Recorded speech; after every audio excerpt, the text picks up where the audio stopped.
कुणकेश्वर आणि आंगणेवाडीच्या जत्रा हे आमच्या सिंधुदुर्ग जिल्ह्याच्या दृष्टिकोनातून अतिशय महत्त्वाच्या जत्रा आणि मोठ्या प्रमाणामध्ये महाराष्ट्रातून, देशातून, मुंबईतून खास करून चाकरमानी ज्याला आम्ही म्हणतो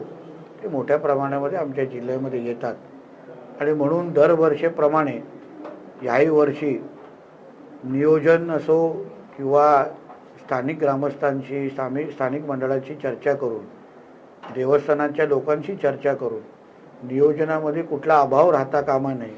किंबहुना गेल्या वर्षापेक्षा ह्या वर्षाचं नियोजन अजून उत्तम व्हावं, नागरिकांच्या गैरसोयी कमी व्हाव्यात या दृष्टिकोनातून आज मी त्याची आढावा बैठक जिल्हाधिकारी होते आणि सगळे खाते प्रमुख होते त्यांच्याबरोबर घेतलेली आहेत. काही महत्त्वाच्या सूचना गेल्या वर्षी ज्या गोष्टी राहून गेल्या होत्या, उदाहरण मोबाईल नेटवर्क असो, काही तिकडच्या रस्त्यांची कामं असो, पार्किंगची सुविधा असो, या सगळ्या संदर्भात आत्ताच आमची बैठक झालेली आहे. आता परत एक बैठक 25 जानेवारीच्या जवळपास घेऊ आणि मग 5 फेब्रुवारीला त्या स्पॉटवर जाऊन घेऊ आणि नंतर कुणकेश्वरच्या जवळ आपली यात्रा आल्यावर घेऊ आणि या माध्यमातून टप्प्याटप्प्याने